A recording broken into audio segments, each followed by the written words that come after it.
himself or aggressively fairly soon. It's not quite the same, but Axe's Iron Talon jungling is, for the first 2 minutes, kind of similar to what it used to be. You don't have the quick suicide timing back to base, but you do at least get a pretty fast pair of Tranquil Boots. Hester Joe is going to be your first blood at top lane. Looks with the single counter ward they have. GM barely surviving through it, and early I'll pick it up Boots just yet. CM is sitting here inside the jungle waiting for Jonas Sampan because it's become a pattern now. Jonas Sampan goes jungle, then he pops out as the push comes in, and this is where Rise will punish Jonas. And this is, as you said, because he was getting so much experience out of the jungle, be a very big kill. Level 6 Axe ends up going down. Because he's got this amazing vision. Rise on this CM has been fantastic. I mean, the entire C9 team, everyone has achieved their goal coming in. Like the Earth Spirits pressured all the lanes. Fours have all won their lanes, and Weaver's been disrupted up top. Every single lane has gone according to plan. Rise going to be caught behind the tower, but a nice ultimate gets dropped by Baby Knight, hitting on 3. That'll be limped down first. Loda is about half HP as well. With the golem on top of him, he's going to have to invest. Pops out, can't make it out alive. Has to Joe finish him off to Shikuchi, and will collect Hanskin's soul as well. Jonas and Fun, it looks like he went for ace, but in the back line couldn't finish him off, and now he will inevitably be kited to his doom. Tier 1 tower going to get dropped as well. Chaotic offering from being dropped, but and run into other heroes first. Ace is in melee form, just giving himself extra survivability. Rise very well positioned in the trees. Baby Knight, though, is a bit vulnerable here.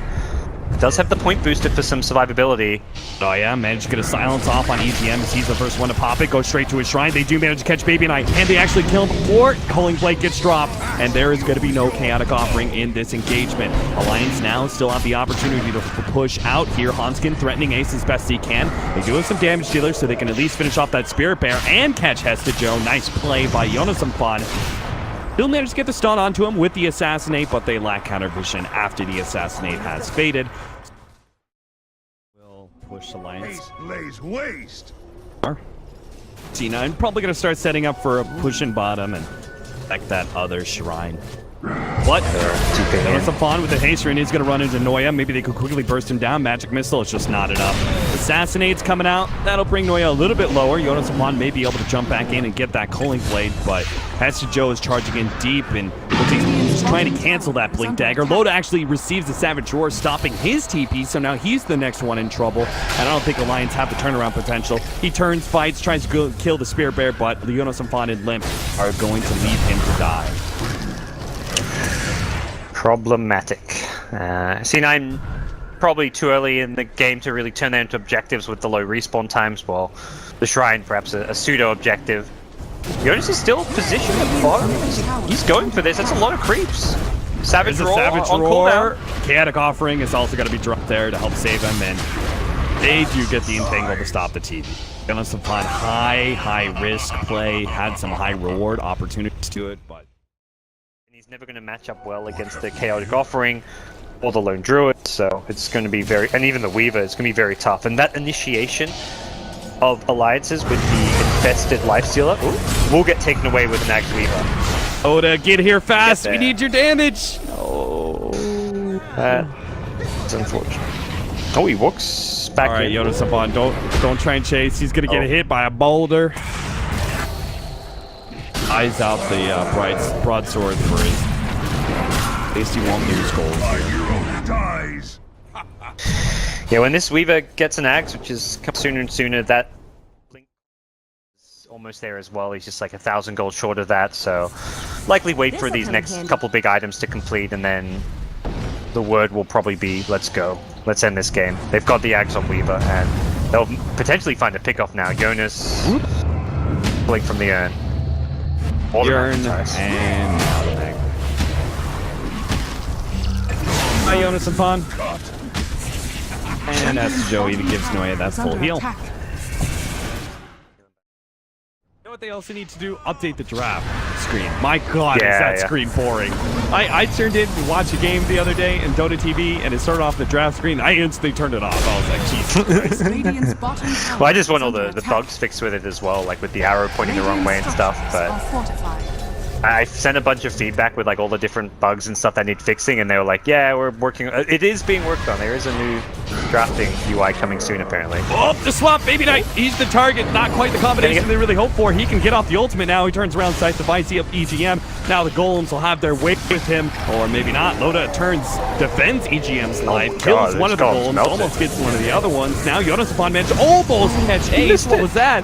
He get a force staff right through him. EGM, nice silence in the back lines. Frostbitten up, but Limp is still shooting. Has the assassinate managed to finish off the CM, and now the Aegis falls from the Lone Druid.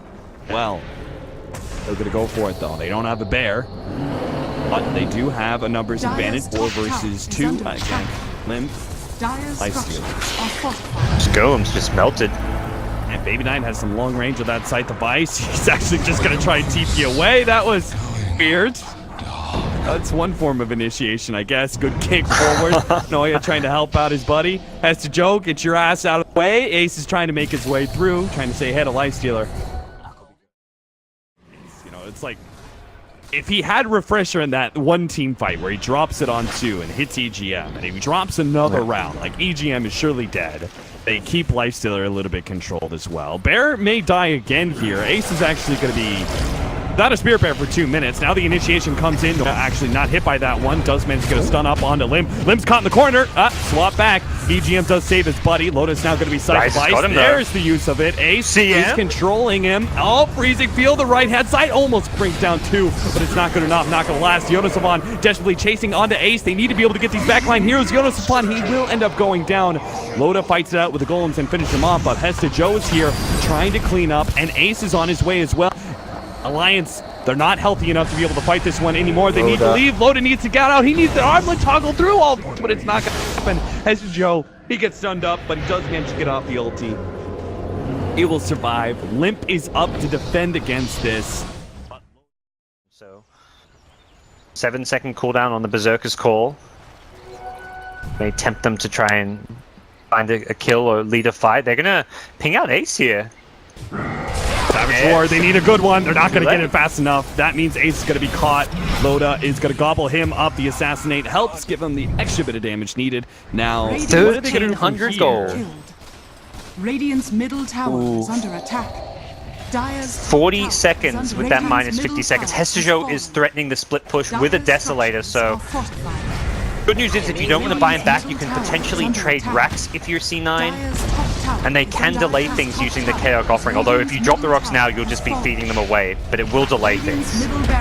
They are going to have the TP back. They're going to see if they can save their melee racks. The Chaotic Offering does go down. They've actually got a melee racks, and they managed to save their own. Range racks goes down as well. Alliance actually lose out on that exchange. A huge pick turns into C9 getting a lane of racks. Yeah.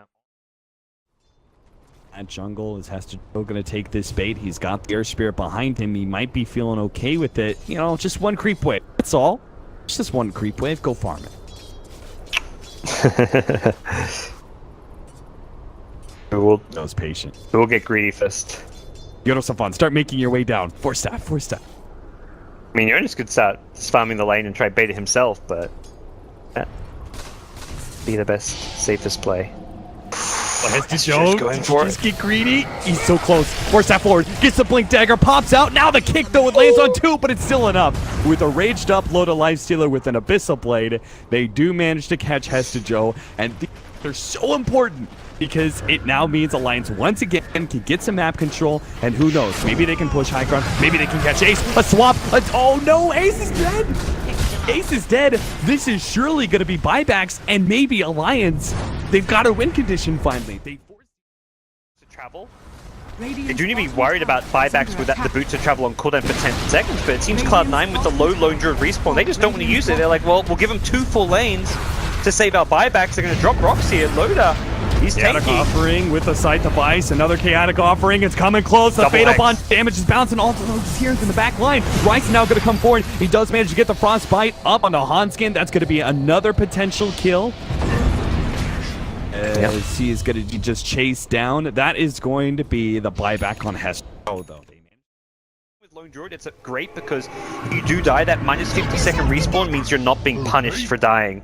When you're defending, you get punished because 50 seconds is a lot when your enemy's already at your base. I'm a little bit worried about Ace here. He's playing this very aggressively. Lip actually comes forward. Jonas Savant intercepts Hester Joe. Hester Joe doesn't have buyback. He doesn't get off the time lapse.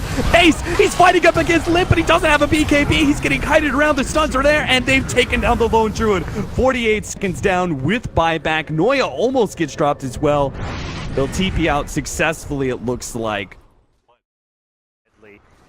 As the Lone Druid dying, like that's the okay death for them because of that respawn time. Oh, But is the it time to Weaver end the dying game? is just not. Oh, they want to go Scythe. for it. There it is. Baby Knight stops the initiation from Jonas Font, but they're still chipping away at that tier 4 tower. They know they have a minute to work with, not just the Weaver, but also the double rocks out from the Warlock. It's not There's no there. team fight.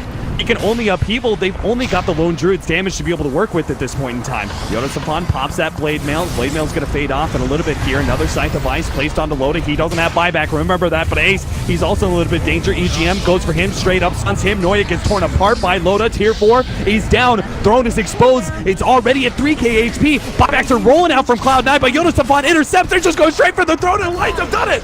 They've taken game. They will push for a game 3 against Cloud9. What a comeback from Alliance. Such a classic Alliance game. One of those